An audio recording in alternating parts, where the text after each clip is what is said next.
বিসমিল্লাহির রহমানির রহিম। রাসেল টিউটোরিয়াল হোমে সবাইকে স্বাগত। আমরা আগের ক্লাসে করেছিলাম সার্ভেইং 1 শিকল জরিপ নকশা এবং ক্ষেত্রফল নিরূপণের বিভিন্ন পদ্ধতি অর্থাৎ চ্যাপ্টার 7 এর প্রথম পার্ট। আজকে আমরা এর দ্বিতীয় পার্ট করব। অর্থাৎ আমরা এর আগের পার্টে মধ্যকোটি এবং গড়কোটি সূত্রের সাহায্যে কিভাবে ক্ষেত্রফল নির্ণয় করতে হয় সেই নিয়ম দেখেছিলাম এবং সেই নিয়মে ম্যাথও করেছিলাম।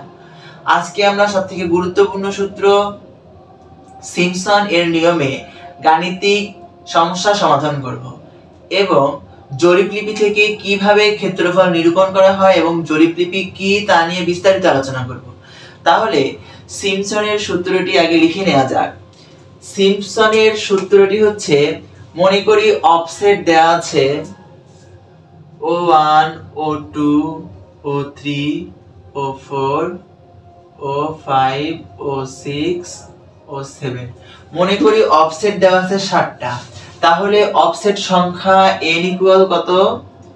n equal 7। যদি অফসেট সংখ্যা বিজোড় হয় তখন সিম্পসনের সূত্র একটা এবং অফসেট সংখ্যা যখন জোড় হবে তখন সিম্পসনের সূত্র আরেকটা। তাহলে যখন অফসেট সংখ্যা বিজোড় তখন সিম্পসনের সূত্রটা হচ্ছে ক্ষেত্রফল a equal d divided by 3 প্রথম অফসেট প্লাস শেষ অফসেট অর্থাৎ O1 plus O7 plus 4 into জোড় অফসেট সমূহ। O1 এবং O7 এর মধ্যবর্তী যে জোড় অফসেট সমূহ আছে সেগুলো লিখব। তাহলে জোড় অফসেট সমূহ হচ্ছে O2 O4 এবং O6। তাহলে O2 plus O4 plus O6 plus 2 into বিজোড় অফসেট সমূহ অর্থাৎ O1 এবং O7 এর মধ্যবর্তী যেসব বিজোড় অফসেট আছে সেগুলো নিতে হবে। তাহলে মধ্যবর্তী বিজোড় অফসেট হচ্ছে O3 এবং O5। O3 প্লাস O5 এটাই হচ্ছে যদি অফসেট সংখ্যা বিজোড় থাকে তাহলে সিম্পসনের সূত্র। এখানে একটা জিনিস লক্ষ্য রাখতে হবে, কোনো অফসেটকে দুইবার ব্যবহার করা যাবে না। আমরা যদি লক্ষ্য করে থাকি তাহলে এখানে O1 অফসেটটি শুধু একবারেই ব্যবহৃত হয়েছে, অর্থাৎ প্রত্যেকটি অফসেটই একবারে ব্যবহৃত হয়েছে, সেই জিনিসটা লক্ষ্য রাখতে হবে। এখন যদি আমরা 8টি অফসেট নেই, যদি জোড় অফসেট যদি 8টি ধরি O1 O2 O3 O4 O5 O6 O7 O8, তাহলে সিম্পসনের সূত্রটি কি হবে? তাহলে ক্ষেত্রফল A equal d divided by 3। এই ক্ষেত্রে শুধু একটা ছোট জিনিস মনে রাখবো, আমরা যখন জোড় থাকবে তখন এই শেষের অফসেটটা বাদ দেব। শেষের অফসেটটা বাদ দিলে তাহলে আমাদের অফসেট কয়টা হলো? অফসেট হয়ে গেল 7টা। যেহেতু অফসেট বিজোড় সংখ্যা আমরা এই যে বিজোড়ের যে সূত্রটি সেটা ডাইরেক্ট বসিয়ে দেব। তাহলে সূত্রটি হচ্ছে প্রথম অফসেট প্লাস শেষ অফসেট। যখন এটা আমরা বাদ দিলাম, মনে মনে বাদ দিয়ে রাখলাম, তখন সিম্পসনের সূত্র হবে প্রথম অফসেট প্লাস শেষ অফসেট অর্থাৎ O7 প্লাস 4 ইনটু জোড় অফসেট সমূহ অর্থাৎ O1 এবং O7 এর মধ্যবর্তী জোড় অফসেট সমূহ হচ্ছে O2 plus O4 plus O6 plus 2 into বিজোড় অফসেট সমূহ অর্থাৎ O1 এবং O7 এর মধ্যবর্তী বিজোড় অফসেট সমূহ হচ্ছে O3 প্লাস O5।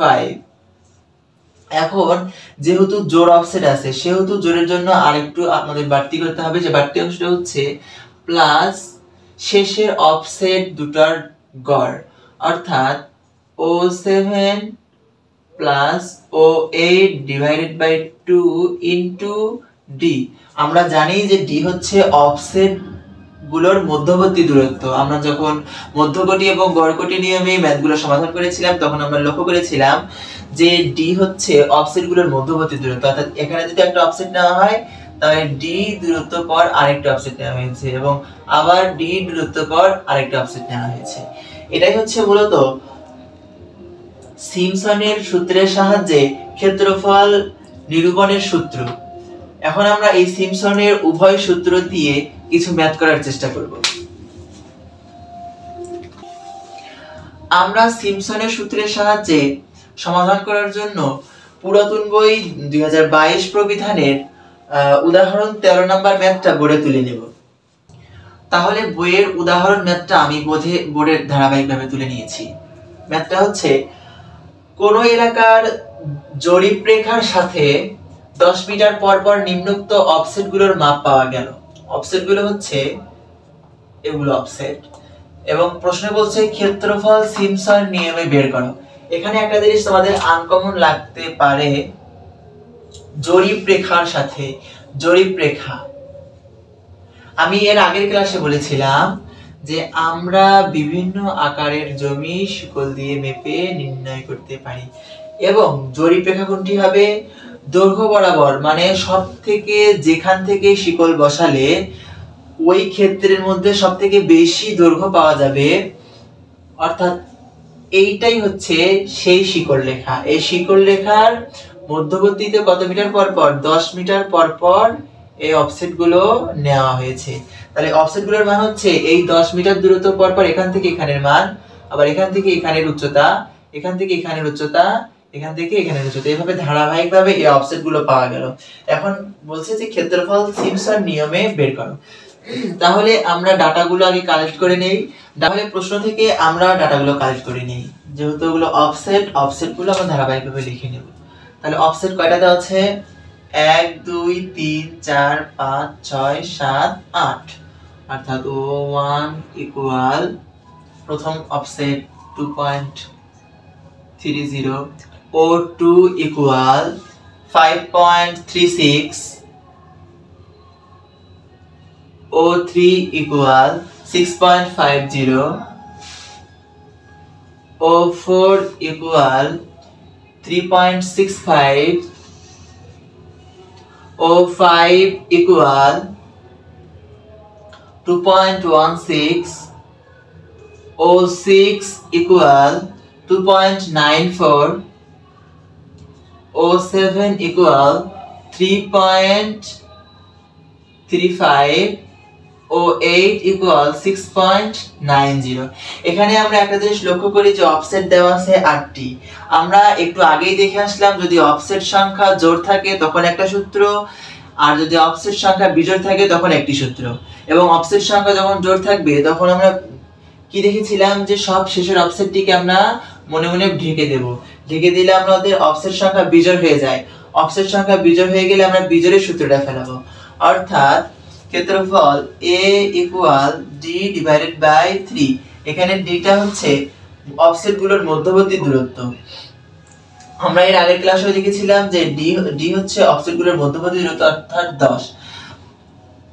তাহলে সূত্র অনুযায়ী প্রথম অফসেট প্লাস শেষ অফসেট, প্রথম অফসেট হচ্ছে O1 প্লাস শেষ অফসেট হচ্ছে O7, কারণ আমরা এই সব শেষের অফসেটটাকে বাদ দিয়ে ধরেছি।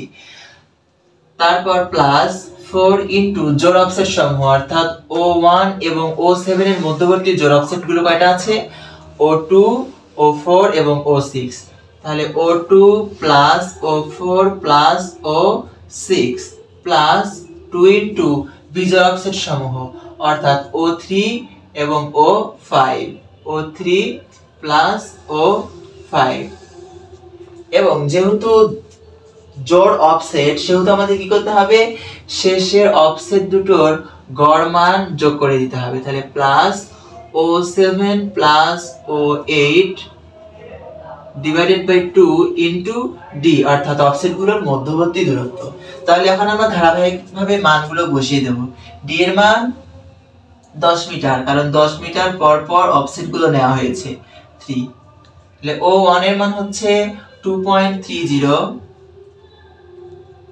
প্লাস O7 এর মান হচ্ছে 3.35 প্লাস 4 ইনটু জোড় অফসেট সমূহ O2, O4 এবং O6। এখান থেকে O2, O4, O6 এর মানগুলো বসিয়ে নেব। O2 এর মান হচ্ছে 5.36, O4 এর মান হচ্ছে 3.65, O6 এর মান হচ্ছে 2.94 প্লাস 2 ইনটু বিজোড় অফসেট সমূহ, অর্থাৎ O3 এবং O5। O3 এর মান হচ্ছে 6.50 প্লাস O5 এর মান হচ্ছে 2.16 ব্র্যাকেট ক্লোজ, প্লাস O7 এবং O8 এর গড়, অর্থাৎ O7 এর মান হচ্ছে 3.35 প্লাস ও এটার মান হচ্ছে 6.90 divided by 2 into D. D এর মান এখানে আমরা ডাইরেক্ট 10 বসিয়ে দিতে পারি। এখন এটা আমরা ক্যালকুলেশন করে নেব। তাহলে ক্যালকুলেশন করলে হয় হচ্ছে 287.15 বর্গ মিটার। যেহেতু 10 মিটার পর পর অফসেট গুলো নেওয়া হয়েছে এবং অফসেট গুলো সকল একক হচ্ছে মিটার, তাহলে এটাই হচ্ছে সিমপসন সূত্রের সাহায্যে অফসেট থেকে ক্ষেত্রফল নিরূপণের পদ্ধতি। এবং এই একই ম্যাথ যদি হচ্ছে আমাদের 8টি অফসেট না দিয়ে শুধু 60টি অফসেট দেয়, তখন আমরা কি করব? যখন 8টি অফসেট বাদ দিয়ে 60টি অফসেট অর্থাৎ বিজোড় অফসেট সমূহ দিবে, তখন আমরা শুধু এই অংশ পর্যন্ত করব, অর্থাৎ আমাদের এই অংশ করার দরকার নেই। তাহলে এই অংশ করলে আমাদের যে মানটা আসবে সেটাই হচ্ছে সিমপসন সূত্রের সাহায্যে অ্যানসার। তাহলে এটা ক্যালকুলেশন করলে হবে হচ্ছে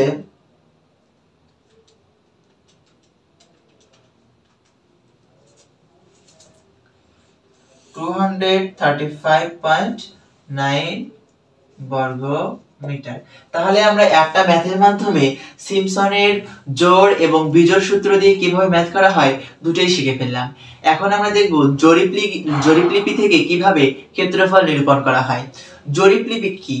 যখন একজন জরিপকর সরজমিনে জমি পরিমাপ করতে যায়, তখন সরজমিনে প্রাপ্ত তথ্যউপাত্ত যে বইতে নিয়মতান্ত্রিকভাবে লিপিবদ্ধ করে রাখে সেটাই হচ্ছে জরিপলিপি।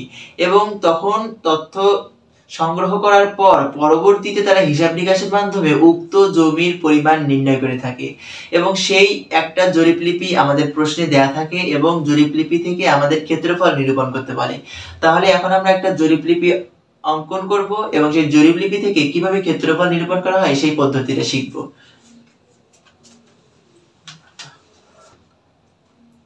আজকে আমরা সিমপসনের দুটো সূত্রের সাহায্যে যেহেতু ম্যাথগুলো করলাম এবং আজকে আমার একটু প্রবলেম হয়েছে, তাই পরবর্তীতে অংশটা একবারেই অ্যাড করতে পারলাম না, কারণ আমাদের প্র্যাকটিক্যাল পরীক্ষা চলছে, প্র্যাকটিক্যাল করতে হবে।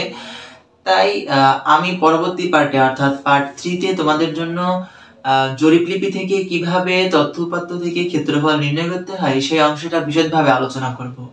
এবং তোমাদের যদি কোনো প্রবলেম হয় অবশ্যই কমেন্টে জানাবে এবং আমার ভিডিওটা ভালো লেগে থাকলে লাইক করবে এবং অবশ্যই তোমার বন্ধু-বান্ধবের সাথে শেয়ার করবে। জ্ঞান শেয়ার করলে কখনো জ্ঞান কমে না। তুমি যতই তোমার জ্ঞানগুলো প্রসারিত করে দিবে ততই তোমার জ্ঞান বৃদ্ধি পাবে। এটাই হচ্ছে জ্ঞানীদের জ্ঞানবান কথা। তাহলে সবাই ভালো থাকো। আল্লাহ হাফেজ।